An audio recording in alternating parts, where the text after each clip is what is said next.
기쁨의 제10일 4월 9일 화요일 토론토 한인 장로교회 새벽기도에 오신 여러분들을 주님의 이름으로 환영합니다. 오늘 아침에도 기쁨이 여러분들에게 찾아오셨습니까? 우리 오늘도 욥기 말씀 보시고 그 다음에 기쁨의 묵상을 하시면서 우리 기쁨의 50일 새벽기도회를 계속해서 진행하도록 하겠습니다. 오늘 말씀은 욥기 28장 1절부터 28절까지 조금 긴 말씀인데 제가 봉독해 드릴 테니까 여러분 따라오시기 바랍니다. 은이 나는 곳이 있고 금을 재련하는 곳이 있으며 철은 흙에서 캐내고 동은 돌에서 녹여 얻느니라. 사람은 어둠을 뚫고 모든 것을 끝까지 탐지하여 어둠과 죽음의 그늘에 있는 광석도 탐지하되 그는 사람이 사는 곳에서 멀리 떠나 갱도를 깊이 뚫고 발길이 닿지 않는 곳 사람이 없는 곳에 매달려 흔들리느니라. 음식은 땅으로부터 나오나 그 밑은 불처럼 변하였도다. 그 돌에는 청옥이 있고 사금도 있으며 그 길은 솔개도 알지 못하고 매의 눈도 보지 못하며 용맹스러운 짐승도 밟지 못하였고 사나운 사자도 그리로 지나가지 못하였느니라. 사람이 굳은 바 위에 손을 대고 산을 뿌리까지 뒤엎으며 반석에 수로를 터서 각종 보물을 눈으로 발견하고 누수를 막았으며 나가지 않게 하고 감추어져 있던 것을 밝은 대로 끌어내느니라. 그러나 지혜는 어디서 얻으며 명철이 있는 곳은 어디인고? 그 길을 사람이 알지 못하나니 사람 사는 땅에서는 찾을 수 없구나. 깊은 물이 이르기를 내 속에 있지 아니하다 하며 바다가 이르기를 나와 함께 있지 아니하다 하느니라. 순금으로도 바꿀 수 없고 은을 달아도 그 값을 당하지 못하리니 오빌의 금이나 귀한 청옥수나 남보석으로도 그 값을 당하지 못하겠고 황금이나 수정이라도 비교할 수 없고 정금 장식품으로도 바꿀 수 없으며 진주와 벽옥으로도 비길 수 없나니 지혜의 값은 산호보다 귀하구나. 구스의 황옥으로도 비교할 수 없고 순금으로도 그 값을 헤아리지 못하리라. 그런즉 지혜는 어디서 오며 명철이 머무는 곳은 어디인고? 모든 생물의 눈에 숨겨졌고 공중의 새에게 가려졌으며 멸망과 사망도 이르기를 우리가 귀로 그 소문은 들었다 하느니라. 하나님이 그 길을 아시며 있는 곳을 아시나니 이는 그가 땅끝까지 감찰하시며 온 천하를 살피시며 바람의 무게를 정하시며 물의 분량을 정하시며 비 내리는 법칙을 정하시고 비구름의 길과 우레의 법칙을 만드셨습니다. 그때에 그가 보시고 선포하시며 굳게 세우시며 탐구하셨고 또 사람에게 말씀하셨도다. 보라, 주를 경외함이 지혜요 악을 떠남이 명철이니라. 아멘. 오늘 말씀 대단히 좀 신기하고 또 난해한 말씀입니다. 일단 지금의 성경 본문대로라면 우리 어제 보여드렸던 화면 제가 다시 보여드리고 있는데 욥의 이제 마지막 세 연설 중에 두 번째 연설의 후반부가 됩니다.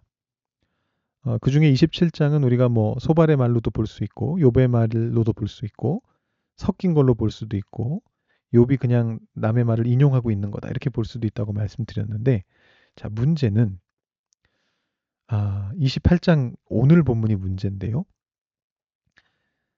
오늘 본문만 탁 떼어놓고 보면 욥의 이야기와 거의 연결점을 찾아볼 수가 없습니다. 뭐 그나마 27장은 내용을 이렇게 들여다보니까 군데군데 많은 곳이 좀 그 욥의 새 친구들 입장과 비슷한 그 전통적인 지혜 이쪽으로 보여지니까 이게 조금 뭐 섞였나 보다. 욥의 말이 아니고 이제 새 친구들의 말일 수 있겠구나. 뭐 이렇게 추정해 볼 수 있었잖아요.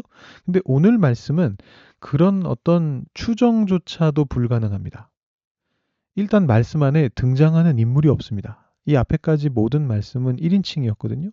나라는 말이 계속 나옵니다. 욥이 말할 때도 그렇고 다른 사람이 말할 때도 그렇습니다. 근데 이 말씀 속에는 등장하는 인물이 없어요. 굉장히 객관화된 논설문 같은 그런 내용이고요. 또 형식은 그 와중에 또 시 형식입니다. 듣는 사람도 없습니다. 듣는 너도 등장하지 않습니다. 누가 누구에게 하는 말인지 전혀 감을 잡을 수가 없습니다. 이게 뭐 욥이 친구들한테 한 말인지 친구 중에 하나가 욥에게 한 말인지 뭐 학자들 중에는 이게 엘리후가 했을 만한 말인데 잘못 여기 들어와 있다. 뭐 이렇게 얘기하는 사람들도 있는데 뭐 주제적으로 볼 때는 가능성은 있는 얘기예요. 근데 지금 뭐 엘리후는 아직 등장도 안 했잖아요. 그래서 이 28장은 그야말로 제가 여기다가 정체를 알 수 없는 말 이렇게 적어 놨는데 학자들의 의견들도 뭐 전혀 통일되는 바가 없고요. 아무튼 뭐 욥이 말했다기에는 많이 이질적이고 다른 세 친구가 말했다고 보기에도 상당히 이질적인 그런 내용인데다가 형식조차 그렇습니다. 일단은 뭐 내용을 좀 그래도 봐야겠죠. 이게 무슨 소린가 한번 봐야 되니까. 이게 장르로 따진다면 지혜 찬가라고 불릴 수 있는 내용인데 지혜에 대한 어떤 강조를 하는 내용입니다. 이 시의 성격을 가장 정확하게 말해주는 구절은 12절하고 20절입니다. 똑같은 표현이 두 번 나오거든요. 12절에서 그러나 지혜는 어디서 얻으며 명철이 있는 곳은 어디인고 이렇게 묻고요. 똑같이 20절에서 한 번 더 같은 질문을 합니다. 그러니까 이 시의 목적은 지혜가 어디서 오는가를 묻는 겁니다. 근데 자신의 고난이 왜 왔는지 하나님 앞에 따져 물으면서 지금 참된 공의의 하나님을 찾고 있는 욥이 이 질문을 하는 것도 조금 이상하고 욥이 죄인임을 증명하려고 하는 욥의 세 친구들이 이 질문을 하는 것도 참 이상하죠. 이 시가 이제 앞에서부터 쭉 읽어보시면 인간이 어떤 놀라운 지식으로 땅속에 숨겨진 보물과 금속을 파내는 것에 대한 설명으로 시작을 해서 뭐 이것저것 참 많이 찾아냈는데 정작 지혜는 어딨지? 이렇게 한번 12절에서 물어주고요. 다시 또 이 지혜라고 하는 것이 인간 사는 세상에서 찾을 수 있는 건가? 뭐 이렇게 물어보면서 20절에서 한 번 더 그런데 지혜는 어디 있지? 이렇게 물어보는 겁니다.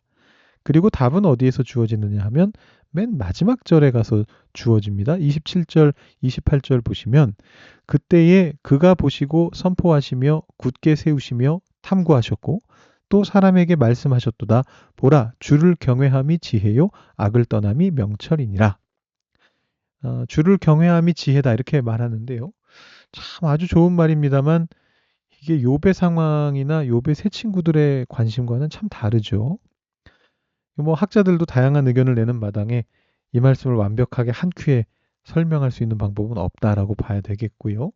다만 저의 견해를 조금 들려드린다면 이 말씀이 엘리후의 말과 그리고 그 이후에 등장하는 하나님의 말씀을 예견하고 예고하는 예고편과 같다. 저는 그렇게 말씀을 드리고 싶어요. 여러분 한번 쭉 읽어보신 다음에 엘리후의 말도 좀 읽어보시고 하나님이 직접 나타나셔서 하시는 말씀도 한번 읽어보시면 상당한 유사성을 발견하실 수 있습니다. 하나님이 하시는 말의 핵심이 뭡니까? 세상이 창조될 때 너는 어디 있었느냐? 지금 세상이 어떻게 다스려지고 있는지 너는 아느냐? 너 왜 아무것도 모르면서 아는 것처럼 말하느냐? 이거거든요. 근데 오늘 말씀이 맥락적으로 거기 다 있습니다.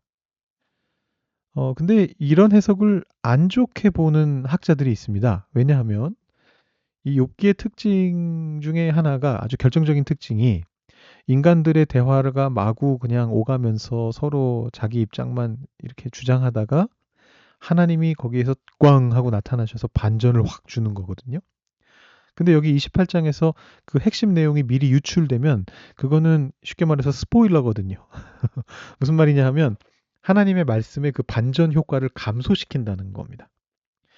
그래서 뭐 학자들 따라서 뭐 이게 28장이 후대에 추가된 거네. 아니면 뭐 이것도 소발의 말로 봐야 되는 거네. 뭐 아니면 엘리후의 말인데 여기 잘못 붙어 있네. 뭐 이런 여러 가지 얘기들이 나오는 건데요.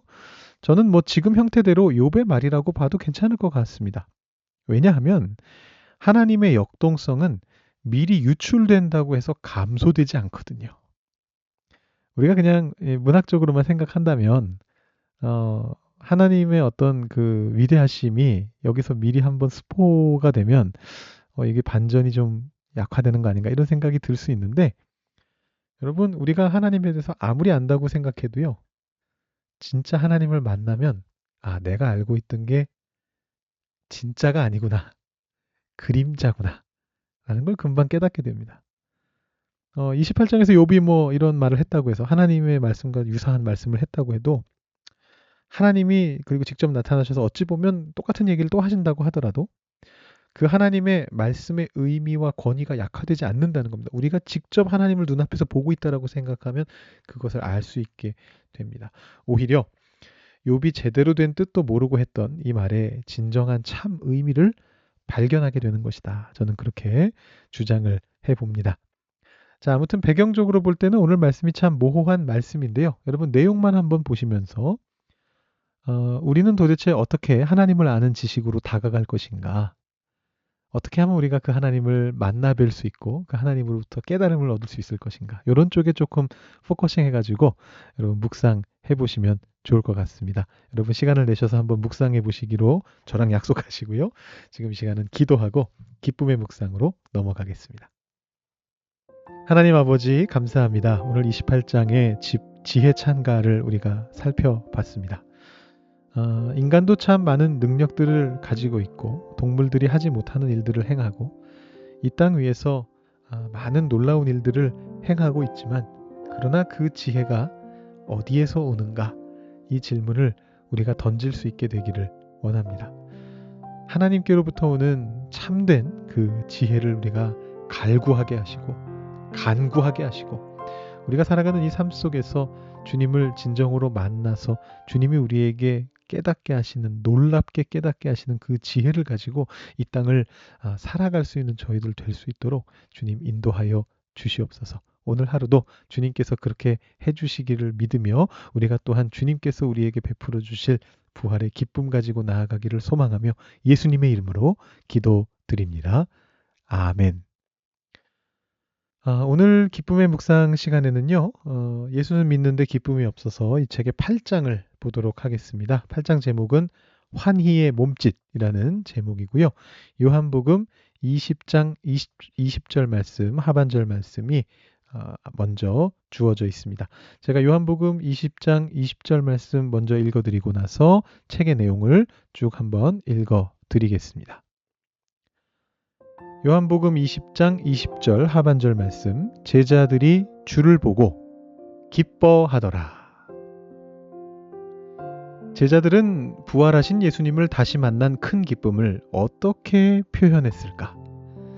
손뼉치며 춤을 췄을까? 미친 듯이 웃다가 바닥에 쓰러졌을까?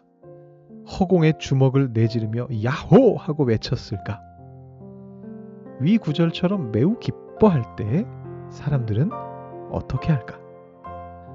사도행전 3장 8절에 단서가 나온다. 나면서부터 못 걷게 돼 구걸을 하며 살아가던 거지는 예수님의 능력으로 고침을 받자 성전에 들어가 뛰기도 하며 하나님을 찬송했다. 사도행전 12장 14절에도 단서가 있다. 로데라는 그리스도인 하녀는 감옥에 있어야 할 사도 베드로가 문을 두드리고 인사하자 깜짝 놀랐다. 베드로의 음성인 줄 알고 기뻐하여 문을 미처 열지 못하고 달려 들어가 말하되 베드로가 대문 밖에 섰더라 하니 얼마나 기뻤으면 손님을 밖에 두고 문 여는 것조차 깜빡했겠는지 생각해보라.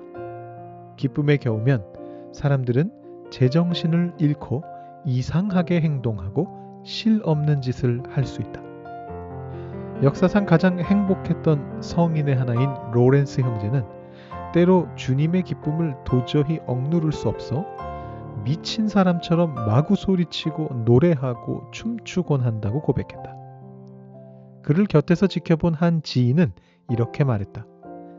30년 가까이 그의 영혼은 내적 기쁨으로 충만했는데 그 기쁨이 어찌나 끊임없고 큰지 그것을 자제하고 외적인 표출을 삼가려고 할 때는 그는 경건하다기보다는 오히려 미련해 보이는 행동을 해야 했다. 기쁨에 넘치는 한 친구에게 기쁨을 정의해보라고 했더니 그는 눈 하나 깜짝하지 않고 이렇게 대답했다. 기쁨은 뿌리 깊은 행복감이며 자주 환희의 몸짓으로 피어나지. 이 친구의 정의 두 부분이 다 중요하다. 자의식에서 해방되는 게 기쁨의 전제 조건인데 사람은 깊은 행복감 없이는 자의식에서 해방될 수 없다. 또한 참된 기쁨이 수시로 자연스러운 기쁨의 몸짓으로 표현되지 않고도 존재할 수 있을지 의문이다. 기쁨이란 본질상 흘러 넘치는 것이며 그래서 기쁨에 겨워진다. 기쁨은 억누를 수 없어서 출구가 필요하다. 웃음, 춤, 노래, 이상한 행동, 흥겨운 몸짓으로 터져 나와야 한다. 기쁨을 90일 동안 실험하는 실험 기간 중에 나는 때로 너무 행복해 길을 걸으면서도 신이 나서 읊조리곤 했다. 오 하나님, 하나님은 제게 너무나 좋으신 분입니다. 삶이 이렇게 좋았던 적이 없습니다. 그런가 하면 배가 아프도록 웃기도 하고 음악을 틀어놓은 채 춤추며 온 집안을 휘젓고 다니거나 행복에 겨워 도저히 움직일 수가 없어 벌렁 드러누워 있을 때도 있었다. 그때마다 더는 기쁨을 품을 수 없을 것 같았는데도 기쁨은 자꾸 커졌다. 누가 하나님을 당해낼 수 있으랴? 계속 커지는 것이 그분이 주시는 기쁨의 속성이다. 기쁨은 우리보다 크다.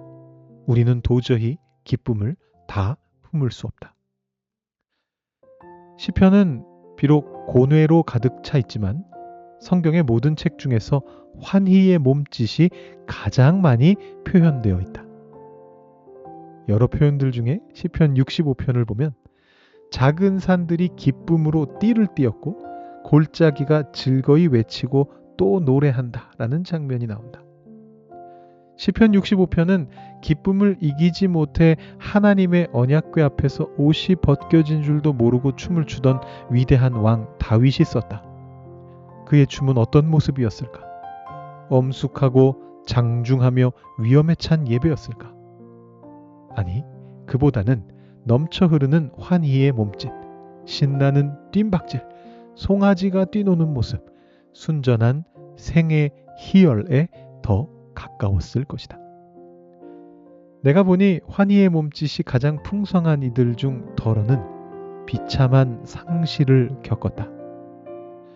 사랑하는 사람을 암으로 잃은 사연들이 나오기 시작할 즈음 오싹한 농담과 섬뜩한 흥은 곁에서 보는 이에게는 충격으로 비칠 수 있다. 그러나 걷잡을 수 없는 감정에는 출구가 있어야 하고 건강한 애통에는 말도 안 되는 웃음이 포함될 수 있다. 우리가 주 안에서 항상 기뻐해야 한다면 환희의 몸짓이 알맞지 않은 때란 없다. 오늘 묵상하는 내용 읽으면서요. 저는 지난 주일이 떠올랐습니다. 제가 3부 예배 찬양 시간에 찬양하며 기쁨으로 몸짓을 하는 방법을 말씀드렸었는데요. 1부 예배 들으신 분들은 못 들으셨겠군요. 이 초등학생 어린이 학예회 할 때처럼 무릎을 이렇게 튕기라고 말씀드렸는데 오늘 내용이 그와 유사하네요. 게다가 김요한 목사님께서 설교 시간에 기쁨을 위해서는 우리의 자아를 죽일 수 있어야 된다고, 절제해야 된다고 그런 말씀을 하셨는데 오늘 묵상한 구절 안에도 비슷한 표현이 있었습니다. 자의식에서 해방되는 것이 기쁨의 전제 조건이다.